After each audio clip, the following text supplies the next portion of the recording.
வணக்கம். இன்னைக்கு நம்ம பார்க்க போகிற விஷயம் என்னன்னா மைவி3 ஆட்ஸ். மைவி3 ஆட்ஸில் வந்து என்னுடைய ஃப்ரெண்டு ஒருத்தவர் வந்து ஆக்சுவலி இன்வெஸ்ட்மெண்ட் பண்ணியிருக்காரு. லாஸ்ட் இயர் அக்டோபரில் வந்து இன்வெஸ்ட்மெண்ட் பண்ணியிருக்காரு. அரௌண்ட் வந்து 1 இன்வெஸ்ட் பண்ணிட்டார். 1.2 லேக்ஸ் சம்திங் இன்வெஸ்ட்மெண்ட் பண்ணியிருக்காரு. அவருக்கு வந்து கம்பெனி கொடுக்கப்பட்ட மெம்பர்ஷிப் என்னன்னா க்ரௌன் மெம்பர்ஷிப்போ சம்திங் ஏதோ கொடுத்துருக்காங்க. CM something, I don't know exactly. ஏன்னா இந்த அப்ளிகேஷனில் வந்து நம்ம பயன்படுத்தினா தான் நம்ம இதை பற்றி நம்ம முழுசான ஒரு விவரங்களை சொல்ல முடியும். இதை நான் பயன்படுத்தாதனால கேட்பார்களுடைய அந்த விளக்கத்தை வச்சு தான் நான் இங்கே உங்கள்கிட்ட நான் சொல்கிறேன். அவர் வந்து 1.25 லேக்ஸ் கிட்ட இன்வெஸ்ட்மெண்ட் பண்ணிட்டு அரௌண்ட் 5 மந்த்ஸ் சம்திங் தான் எடுத்திருக்காரு. அவரோட எடுத்திருக்காருன்றாரு 5 மந்த்ஸ் சம்திங் தான் எடுத்திருக்காரு. ஆனால் போட்ட அமௌண்ட்டில் ஓரளவுக்கு நான் எடுத்துகிட்டு வந்துட்டு இருக்கேன். பட் ஆனால் எனக்கு அப்புறம் என்னோட பேரில் வந்து நான் சேர்த்து விட்டேன். மெம்பர்ஸ்லாம் வந்து 18 மெம்பர்ஸ் சேர்த்து விட்ருக்காங்க. அந்த 18 மெம்பர்ஸோடைய அமௌண்ட்டும் இன்னும் வரல. இன்னொரு நண்பர் வந்து என்கிட்ட, என்னோட க்ளோஸ் ஃப்ரெண்டு ஆக்சுவலி அவர் வந்து லாஸ்ட் இயர் வந்து என்கிட்ட சொன்னார், ஒரு இந்த இன்வெஸ்ட்மெண்ட் இவர் பண்ணுறதுக்கு ஒரு 5 மந்த் 4 மந்த் பிஃபோர் என்கிட்ட சொன்னார். ஸோ வந்து இன்வெஸ்ட்மெண்ட் பண்ண போகிறேன், நான் மைவி3 ஆட்ஸில் வந்து இன்வெஸ்ட்மெண்ட் பண்ண போகிறேன்னு சொன்னப்போ நான் வந்து சொன்னது மாதிரி வெயிட் பண்ணுங்கள், இன்வெஸ்ட்மெண்ட் பண்ணாதீங்க. ஏன்னா எனக்கு ஒரு நபர் வந்து அந்த டைமில் சொன்னாங்க. அவங்க வந்து சாதாரணமாக இல்லை, அவங்களும் வந்து கொஞ்சம் ஸ்கேம்லாம் பண்ணியிருக்காங்க, பண்ணிட்டு தான் இருக்கிறாங்க அவங்களும். அந்த மாதிரி ஒரு ஆள் தான் அவங்களும். ஸோ அவங்க வந்து சொன்னாங்க இந்த மாதிரி இதில் வந்து ப்ரோ இதில் இன்வெஸ்ட்மெண்ட் யாரும் பண்ண சொல்லாதீங்க அப்படின்னு சொல்லிட்டு. சரி, ஒரு இன்டிமேஷன் நம்ம எடுத்துப்போம் தான் நினச்சிட்டு இருந்தோம். ஸோ என் ஃப்ரெண்டு இதை பற்றி சொன்னதுக்கப்புறம் நானும் அதை சொன்னது மாதிரி அதில் இன்வெஸ்ட்மெண்ட் பண்ண வேண்டாம், ஏன்னா இன்வெஸ்ட்மெண்ட் பண்ணனா லாஸ் ஆகிடுவோன்ற மாதிரி சொல்லிட்டு இருக்காங்க. ஸோ அதில் எதுவும் பண்ண வேண்டாம் அப்படின்னு சொன்னாங்க. ஸோ அதனால் அவங்களும் ஸ்டாப் பண்ணிட்டாரு. இப்போ அவருக்கு இதில் என்ன பிரச்சனை அப்படின்னா, இந்த யூடியூப்ஸில் வந்து ஃபுல்லாகவே வந்து நிறைய பேர் அது வந்து ஒன்று பாசிட்டிவாக பேசுறது, ஃபுல் அண்ட் ஃபுல் வந்து அதுக்கு பாசிட்டிவாக பேசுறது. சில யூடியூபர்ஸ் வந்து ஃபுல்லாகவே நான் பாசிட்டிவாக உங்களுக்கு பற்றி பேசுகிறேன், கம்பெனி பற்றின்றாங்க. சில பேர் வந்து என்னென்னா ஃபுல்லாகவே நெகட்டிவாகவே பேசிகிட்டு இருக்காங்க. நான் என்ன சொல்கிறேன் அப்படின்னா, இந்த கம்பெனி வந்து ஒரு கேஸில் இருக்குது, இப்போ ஒரு கேஸில் உள்ளே இருக்குது. ஸோ நம்ம அதை பற்றின பாசிட்டிவான விஷயம் பேசினாலுமே நமக்கு அது வந்து அஃபென்ஸ். பாசிட்டிவ் பேசக்கூடாது. ஏன்னா வந்து மக்களுடைய ஸ்கேமில் லிஸ்ட்டில் வந்து அவங்க அரெஸ்ட் பண்ணி வச்சுருக்காங்க.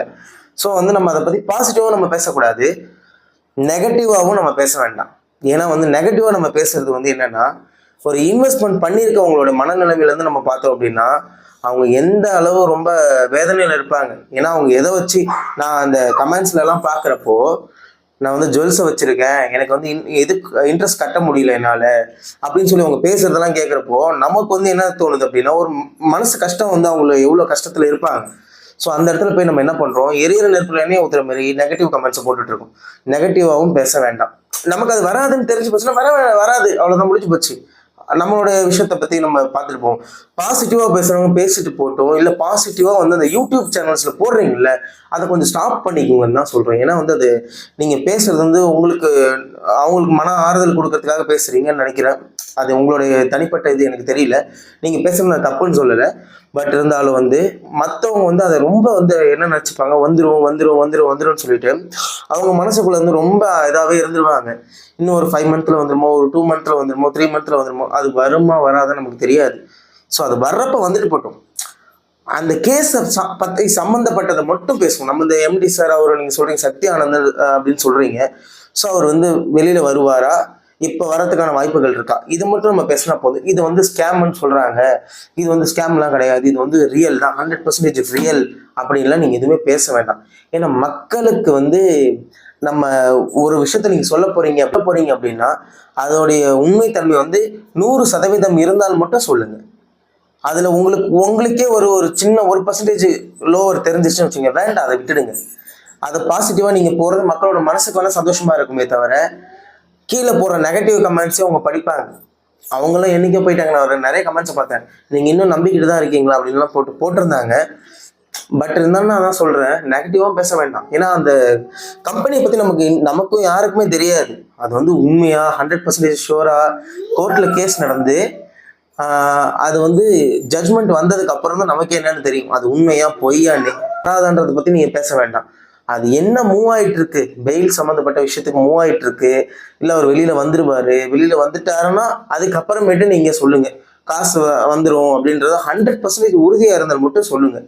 ஏன்னா இல்லை உங்களுக்கு டேட்டோடு தெரியும்னா மட்டும் நீங்கள் பேசுங்க. ஏன்னா அப்போ வந்து நான் ஒரு ஃப்ரெண்ட்ஸுக்கிட்ட எல்லாத்தையும் வந்து விசாரித்து ஒரு 2 டேஸில் வந்து எனக்கு ஒரு இன்ஃபர்மேஷன் நான் வந்து தேடி கண்டுபிடிச்சு நான் என்னால் முடிஞ்ச அளவுக்கு நான் கொடுக்குறேன்னு சொல்லியிருக்காங்க. கொடுத்தாங்கன்னா நம்ம இதில் தான் போட போகிறோம். பட் ஆனால் வந்து 100% ஷோர்னா நம்ம சொல்லவே முடியாது. 100% இது ஃபேக்குன்னு சொல்ல முடியாது. 100% வந்து இது பாசிட்டிவாக நம்மளால சொல்ல முடியாது. ஏன்னா எல்லாரும் நம்ம வந்து பார்த்துட்டு இருக்க ஒரு காணொலியில வந்து நம்ம எப்பயுமே வந்து நம்ம நெகட்டிவாகவும் பேசி நம்ம பாசிட்டிவாகவும் பேசி அவங்க வந்து ஒருவேளை உண்மையாலுமே அந்த கம்பெனி வந்து ப்ரொவைட் பண்ணலான்னு இருந்திருப்பாங்க. மேபி ஃபண்ட் எல்லாம் வந்து ரெடி பண்ணி வச்சிருந்துருக்கலாம். கொடுக்குற நேரத்தை கூட அரெஸ்ட் பண்ணியிருக்கலாம். இல்லை வந்து அவங்க என்ன நினச்சிருப்பாங்க, நம்ம ஒரு கேஸ் போட்டாங்க, நம்ம 6 மாதம் உள்ளே போயிட்டு வந்ததுக்கப்புறம் ஒன்றும் பிரச்சனை இல்லை, நம்ம போயிடலாம், இனிமேட்டு நம்ம யாரும் கேட்க முடியாது, நம்ம தான் இது கோர்ட்டுக்கு இது அரெஸ்ட் பண்ணிட்டு போயிட்டு வந்துட்டோமே, நம்ம இனிமேட்டு யாரும் கேட்க போகிறோம், என்கிட்ட இப்போ இதுக்கு அமௌண்ட் இல்லைன்னு சொல்லிட்டு போகலான்னு நினச்சிருக்கலாம். அப்படி கூட நினைக்கலாம், இப்படியும் நினைக்கலாம், அப்படியும் நினைக்கலாம். நமக்கு அதை பற்றி தெரியாதுல்ல. ஸோ யாரும் அதை பற்றி நம்ம பேசவே வேண்டான்றேன். ஒரு 2 டேஸில் ஒரு இன்ஃபர்மேஷன் வந்துச்சு அப்படின்னா, முழுமையான இன்ஃபர்மேஷன் நான் ஒரு சில யூடியூப் சேனல் மட்டும் பார்த்தேன்.